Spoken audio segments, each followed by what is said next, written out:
ኣሜሪካ ኒኮላስ ማዱሮን በዓልቲ ቤቱን ሒዛ ዝብል ሓበሬታ ሙሉእ ዓለም ተቆጻጺርዎ ዘሎ ዜና እዩ። ደቡብ ኣሜሪካዊት ሃገር ቬንዙዌላ ካብ 2013 ዓመተ ምህረት ጀሚሩ ንዝሓለፉ 13 ዓመታት ዘመሓደረ ፕሬዚደንት ኒኮላስ ማዱሮ ኣሜሪካ ብፍሉይ ስርሒት ኣብ ትሕቲ ቁጽጽር ውዒላቶላ። እዚ ወዲ 63 ዓመት ፖለቲከኛ፣ ሙዚቀኛ፣ ዘዋሪ ኣውቶቡስ፣ መራሕ ሰራሕተኛታት ዝነበረ ኒኮላስ ማዱሮ መን እዩ ዝብል ንሎሚ ሒዝናልኩም ቀሪብና ኣለና።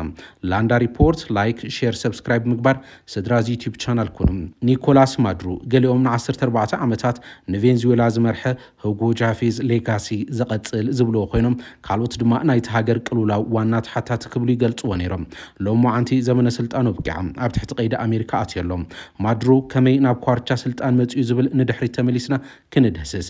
ክቡራት ተኸታተልቲ ኣብዚ ጸብጻብ ኩሎም ዓመተ ምህረት ኣቆጻጽራ ፈረንጂና ተጠቒምና ኒኮላስ ማዱሮ ሞሮ ኣብ 1963 ወርሒ ሕዳር ኣብ ርእሰ ከተማ ቬንዙዌላ ካራካስ ተወሊዱ።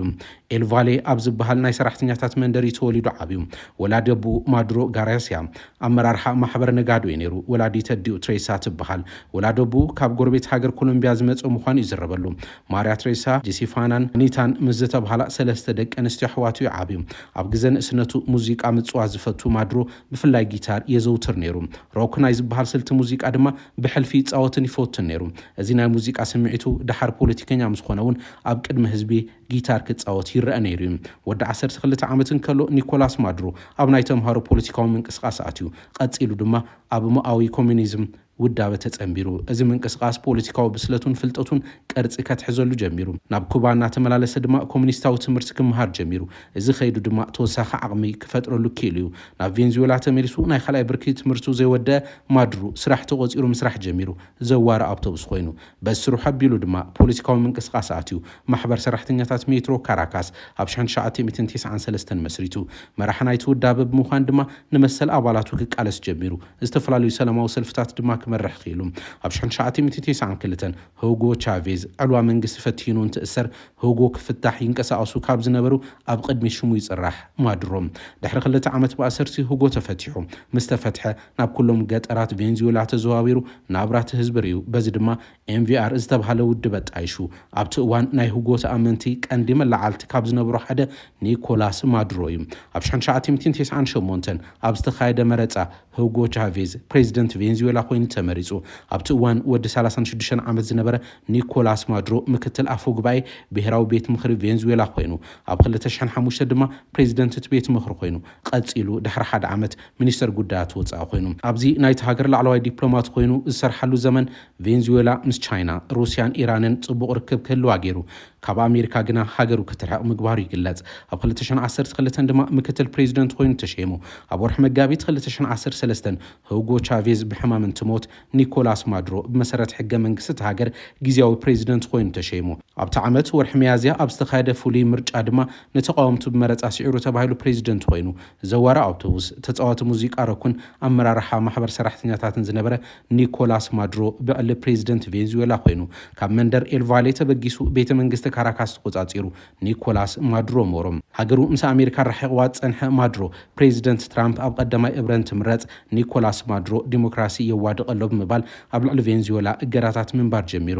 ኣብ 2018 ኣብ ዳግማይ ምርጫ ማዱሮ ተዓዊተ ኢሉ እንተፍለጥ ትራምፕ ኣፍልጦ ይንህብን ክብል ተሰሚዑ።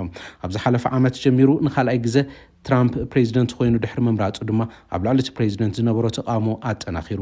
ካብ ቬንዙዌላ ዝብገሳ ዝተባሃላ ሓሺሽ ጻዕና ጀላቡ ብሰብ ኣልባ ነፈርቲ ኣሜሪካ ብተደጋጋሚ ምውቃዕ ተጀሚሩ።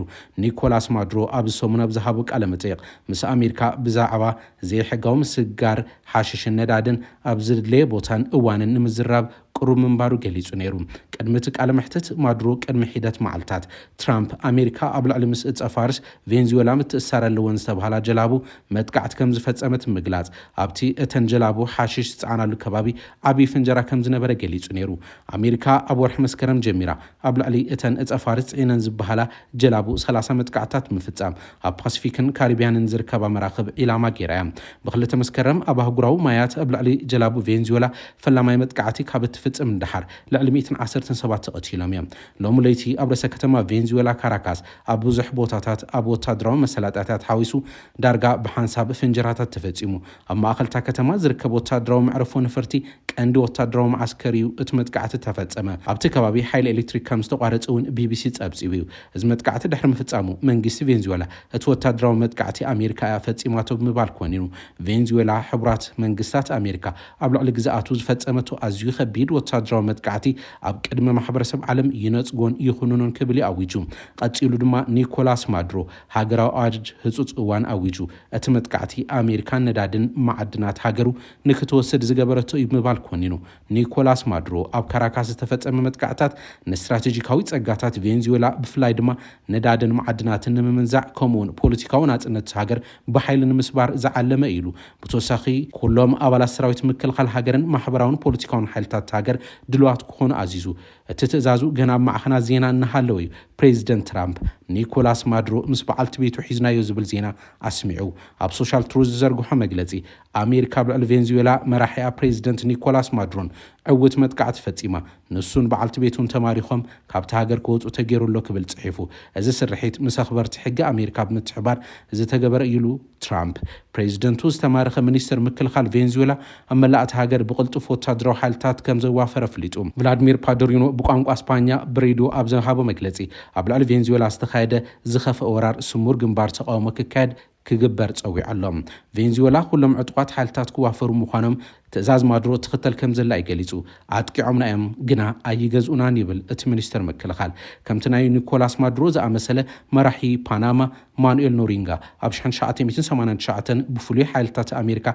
ተታሒዙ እዩ ኖሪጋ ዝተማረኸ ኣብ መንጎ ክልቲአን ሃገራት ዝተኻየደ ሓፂርን ወሳንን ኩናት ስዒቡ ሓይልታት ፓናማ ቀልጢፎም እዮም ብሓይልታት ኣሜሪካ ተዓብሊሎም እቲ ፕሬዚደንት ድማ ኣብ ኤምባሲ ቫቲካን 11 መዓልታት ተዓቂቡ ጸኒሑ ኢዱ ሂቦም ናብ ኣሜሪካ ድማ ተወሲዱ ኣብኡ ድማ ብገበናት ምዝዋር ሓሽሽ ተፈሪድዎም ሎም መዓንቲ ኣብ ልዕሊ ማዱሮ ዝተወሰደ ስጉምቲ ቀንዲ ዝተቃወመ ንቬንዙዌላ ብ200 ኪሎ ሜትር ናይ ትዋሰና ኮሎምቢያ ፕሬዚደንት እዩ ፕሬዚደንት ኮሎምቢያ ጉስታቮ ፔትሮ ኣብ ዶብ ቬንዙዌላ ህዝባዊ ሓይልታት ከም ዝተዋፈረ ፍሊጡ ኣሜሪካ ኣብ ካራካስ ካልኦት ከባቢታት ሃገርን ዘካየደቶ መጥቃዕቲ ስዒቡ ኣብ ቦጋታ ሰፊሕ ዋሕዚ ቬንዙዌላውያን ስደተኛታት ክህሉ ከም ዝኽእል ኣብ ግምት ብምእታው ምድላዋት ይግበረሎ ፔድሮ ኣብ ካራካስ ፈላሚ ፍንጀራታት ካብ ዝስማዕ ትሒዙ ሰላምን ዘተን ክህሉ ብተደጋጋሚ ጸዊዑ እዩ ኮሎምቢያን ቬንዙዌላን ልዕሊ 200 ኪሎ ሜትር ዝንውሓቱ ዶብ ይካፈላ ኣብ ታሪክ ድማ ኣብ መንጎ ክልቲአን ሃገራት ዘጋጠመ ቁጠባውን ጸጥታውን ቅልውላዋት ብክልቲኡ ወገን ሚልዮናት ዕቑባ ክሓቱ ኪሎም እዮም እዚ ናይ ሕዚ ክስተት ንቬንዙዌላ ተራእዩ ዘይፈልጥ ኮይኑ ኣብ ካልኦት ሃገራት ቀጥታዊ ሳዕቤን ክህልዎ እዩ ብዝብል እዩ